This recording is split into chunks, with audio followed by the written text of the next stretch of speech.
தி Chennai silks ஆடி sale தூத்துக்குடியில் ஜூலை 12 முதல் கோலாகல ஆரம்பம். Jayachandran Gold and Diamonds now at Palikatnai. சிகிச்சைக்காக முதலமைச்சர் வெளிநாட்டு பயணம் செல்கிறார் அப்படின்ற மாதிரி சொல்றாங்க. அவருக்கு வயசாகுதில்ல, அவருக்கு ஏதாவது பிரச்சனைகள் இருக்கலாம், போய் ஒரு ஹெல்த் செக்கப்புக்கு போகலாம். பட் என்னை பொறுத்தவரை அமெரிக்காங்கிறது வைத்தியத்துக்கு நல்ல ஊர் இல்லை, அவ்வளோதான் நான் சொல்றேன்.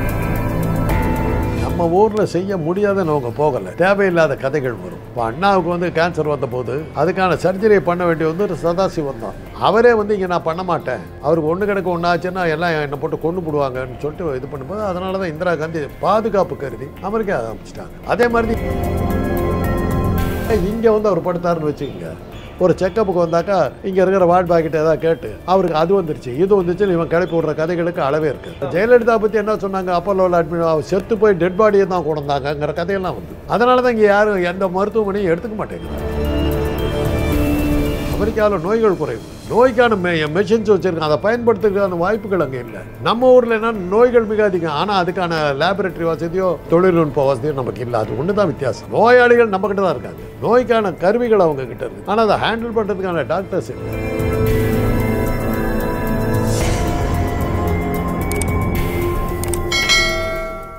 முதலமைச்சர் அவர்கள் மீண்டும் வெளிநாட்டு பயணம் செல்றாரு உடல்நிலை சரி பண்ணுறதுக்காக. என்ன காரணம், எதனால் அவர்கள் அடிக்கடி வெளிநாடு செல்கிறாங்க சார்? இப்போது முதலீட்டாளர்களை இது பண்ணுறதுக்காக கூப்பிடுறாங்க. இந்த கேள்வி ஏன் மோடியை பார்த்து கேட்க மாட்டேங்கிறீங்க? இந்தியாவுக்கு வரமாட்டேங்கிறாரு, ஏன் வரமாட்டேங்கிறாரு? இல்லை சார், சிகிச்சைக்காக முதலமைச்சர் வெளிநாட்டு பயணம் செல்கிறார் அப்படின்ற மாதிரி சொல்கிறாங்க. ஸோ என்ன சிகிச்சை, ஏன் நம்ம ஊரில் அந்த ஒரு வசதி இல்லையா, இல்லை அங்கே போய் தான் பார்க்கணுமா அப்படிங்கிற மாதிரியான கேள்விகள் வருது. இப்போ நம்ம ஊரில் செய்ய முடியாதுன்னு அவங்க போகலை, தேவையில்லாத கதைகள் வரும். இப்போ அண்ணாவுக்கு கேன்சர் வந்த போது அதுக்கான சர்ஜரியை பண்ண வேண்டிய ஒரு சதாசிவம் தான், டாக்டர் சதாசிவம். அவர் தான் அதை பண்ணணும். அவரே இங்கே நான் பண்ண மாட்டேன், அவருக்கு ஒன்று கிடக்க ஒன்று ஆச்சுன்னா எல்லாம் என்னை போட்டு கொண்டு போடுவாங்கன்னு சொல்லிட்டு இது பண்ணும்போது அதனால தான் இந்திரா காந்தி பாதுகாப்பு கருதி அமெரிக்கா ஆரம்பிச்சிட்டாங்க. அதே மாதிரி எம்ஜிஆர் உடம்பு சரியில்லாமல் படுத்தது போது இந்திரா காந்தி உடனே அமெரிக்காவை கூப்பிட்டு போங்கட்டாங்க. ரெண்டாவது தடவை படுத்த போது ராஜீவ்காந்தி அமெரிக்காவை கூப்பிட்டு போங்கட்டாங்க. ஜெயலலிதா ஒரு ஆளை தாங்க இந்தியாவிலேயே வச்சு வைத்தியம் பண்ணாங்க, மோடி அனுப்ப மாட்டேன்ட்டார். அதனுடைய அவுட்கம் என்னாச்சு, அந்த அப்போலோ ஹாஸ்பிட்டலில் பிரதாப் ரெட்டி அந்த மாதிரி எங்கள் ஹாஸ்பிட்டலில் அட்மிட் பண்ணாதீங்க தயவுசெய்து வேணாலும் எவ்வளோ கெஞ்சி பார்த்தாரு, கொண்டு போய் போட்டாங்க. என்ன பண்ணீங்க எல்லோரும் சேர்ந்து, அப்போலோ ஹாஸ்பிட்டலுக்கு போனால் கொண்டு போடுவாங்கன்னு ஒரு கதையை கிளப்பி விட்டு அப்போலோ ஆஸ்பத்திரியை ஒழிச்சு கட்டினீங்க. அதுக்கு பயந்து அவங்களாம் மாட்டேன்னாங்க. அப்புறம் தான் அவர் கேட்டார், சரி நான் சரியாக வைத்தியம் பண்ணல, மோடியை கூட்டிகிட்டு ஆல் இண்டியா இன்ஸ்டியூட் மெடிக்கல் டாக்டர்ஸை கூப்பிட்டு ஒரு 5 பேரை வச்சார். அவங்க என்ன கிழிச்சாங்க, அவங்க 10 நாள் இருந்தாங்க, அவங்க என்ன பண்ணாங்க? ஒரு வெள்ளைக்காரனை கூட்டிகிட்டு இங்கிலாந்துலேருந்து கூப்பிட்டு அவங்க என்ன கிழிச்சாங்க? நான் தான் முட்டாள், இவங்கெல்லாம் என்ன பண்ணாங்கன்னு கேட்டோம். அப்புறம் தான் அடங்கினாங்க. இன்றைக்கு நம்ம ஜெயலலிதா மரணத்துக்கு யாருக்கும் காரணம் தெரியாது. அப்போ இந்திய நாட்டு தலைவர்களுக்கும் இந்தியாவுக்குள்ள இருக்க ஹாஸ்பிட்டலுக்கும் அந்த அளவுக்கு மக்களுடைய ஆத்திரம். ஆனால் என்ன எதிர்பார்த்தாங்க, ஜெயலலிதா இறந்த உடனே நாட்டில் பெரிய குழப்பன்னு அடுத்த ஒரு ஆள் விழுந்தா இறந்து போனால் என்ன நடக்குமோ அது மாதிரி ஜெயலலிதா செத்து போயிட்டாங்களா அப்படின்ட்டு போயிட்டாங்க. அவ்வளோதான் நடந்தது. அதிமுக எதிர்பார்த்த மாதிரி அப்படியே தேசமே பொங்கி எடுத்த மாதிரி ஒரு சாவு ஊர்வலத்தை கூட அங்கேருந்து கூட்டிகிட்டு போய் அப்படியே கொண்டு போய் இதுலேயே போச்சு விட்டு போயிட்டாங்க. அவ்வளோதான் நடந்தது. இப்போது ஸ்டாலின் அவர்களுக்கு உடல்நல குறைவுன்றப்போ நம்ம ஆல்ரெடி இந்த மிசாவை பற்றி பேசும்போது நீங்கள் ஒரு விஷயம் சொல்லியிருந்தீங்க சார், அதுலேருந்து அவருக்கு ஒரு சின்ன ப்ராப்ளம் வந்துச்சு, அது இப்போ வரைக்கும் இருக்குன்ற மாதிரி. ஒருவேளை அதே ப்ராப்ளம் தான் இன்ன வரைக்கும் அவர் கண்டினியூ ஆகிட்டே இருக்கா? அவருக்கு வயசாகுதில்ல, அவருக்கு ஏதாவது பிரச்சனைகள் இருக்கலாம், போய் ஒரு ஹெல்த் செக்கப்புக்கு போகலாம். பட் என்னை பொறுத்தவரை அமெரிக்காங்கிறது வைத்தியத்துக்கு நல்ல ஊர் இல்லை, அவ்வளோதான் நான் சொன்னேன்.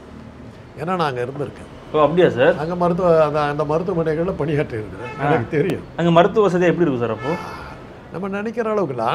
ஆனால் அங்கே மெஷின்ஸ் எல்லாம் இருக்குது, அதுக்கான நாலேஜ் அவங்களுக்கு கிடையாது. என்ன காரணம்னா அங்கே நோய்கள் குறைவு, அமெரிக்காவில் நோய்கள் குறைவு, நோய்க்கான மெஷின்ஸ் வச்சுருக்காங்க, அதை பயன்படுத்துறதுக்கான வாய்ப்புகள் அங்கே இல்லை.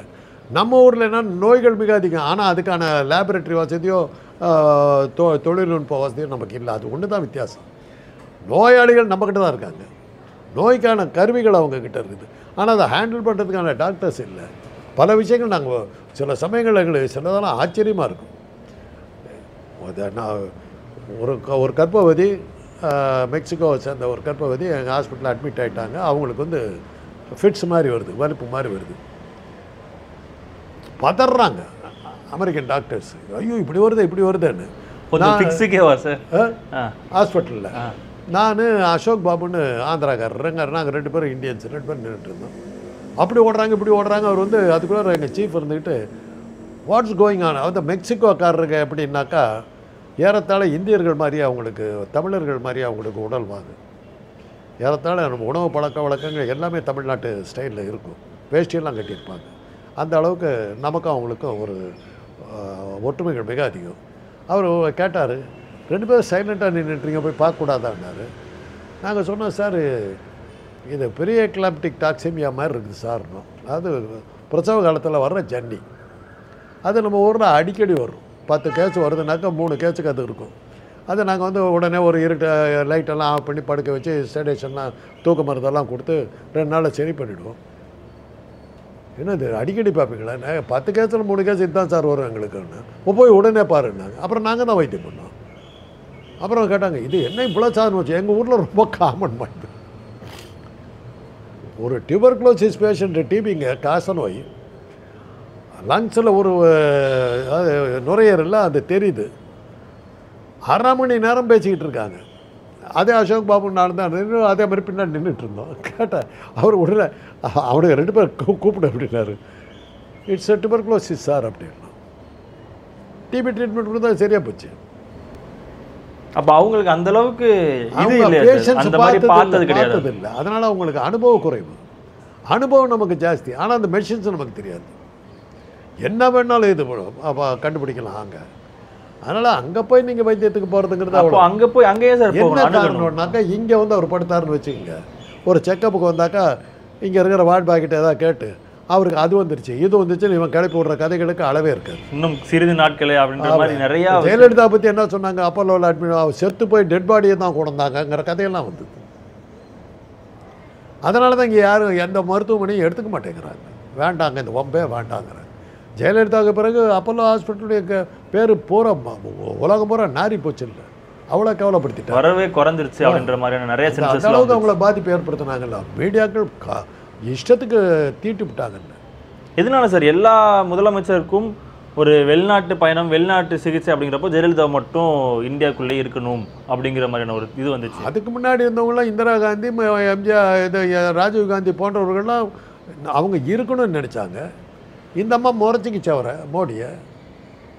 மோடியா லேடியா பார்த்துருவோம் அப்படிச்சு பழி வைக்கிட்டாங்க. ஏவன் குற்றவாளிங்கிற பேரோடு அந்த மாலை காலி பண்ணாங்க. அந்த கவர்னராக இருந்த வித்யாசாகர் உள்ளே போய் பார்த்துட்டு அந்த மாளுக்கு உடம்பு எப்படி இருக்குதுன்னு வந்து சொல்லலையே. ஒரு சீஃப் மினிஸ்டரோட பற்றி சொல்ல வேண்டியது கவர்னரும் ஹெல்த் மினிஸ்டரும் தான் சொல்லணும். அந்த ஹெல்த் மினிஸ்டர் வரவே இல்லையே. விஜயபாஸ்கரும் என்னமோ எங்கே போயிட்டானே, தேர்தலுக்காக போயிட்டாராம். தலைவி சீஃப் மினிஸ்டர் உடம்பு சரியில்லாமல் உயிருக்கு போராடிட்டு இருக்காங்க, இவர் தேர்தலுக்கான வேலை பார்க்குறதுக்கு போயிட்டான்னு பதில் சொன்னார்.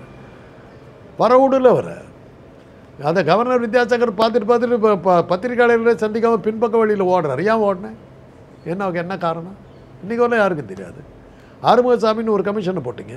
ஆறுமுகசாமி ஆஃபீஸ் ஓப்பன் பண்ணிட்டு உட்கார்றாரு. யாரும் வந்து சாட்சியம் சொல்ல மாட்டேங்கிறாங்க, கேட்சும் சொல்ல மாட்டேங்கிறாங்க. அன்றைக்கி முதலமைச்சர் இருந்த பன்னீர்செல்வம் வாயை திறக்கலை. இப்போ இருக்கிற பழனிசாமி வாயை திறக்கலை. நலத்துறை அமைச்சராக இருக்கிற விஜயபாஸ்கர் வாயை திறக்கலை. கவர்னராக இருந்த வித்யாசாகர் வாயை திறக்கலை. இப்போ வரைக்குமே வாயை திறக்கலை. இன்றைக்கு வரலும் வாயை திறக்கலை. அவர் ஆறுமுகசாமி என்கிட்ட பேசினார். யாருமே வாயை திறக்கலை, என்னப்பா பண்ணுறது என்னார். ஏன்னா அவர் எங்கள் ஊருக்காரர், அவருக்கு என்ன தெரியும் நல்லா. அவரே சொன்னார், நீ எதாவது ஊருக்கோ எதாவது கிளப்பி விட என்னார். அது போச்சுங்க, அதை விட்டுருங்க அவ்வளோதான் அப்படின்னு. அவர் கடையை மூடிட்டு அவர் போயிட்டார். ஓகே சார், நன்றி சார். சென்னை சில்க்ஸ் ஆடி சேல் தூத்துக்குடியில் ஜூலை 12 முதல் கோலாகல ஆரம்பம். Jayachandran Gold and Diamonds, now at Palikatnai.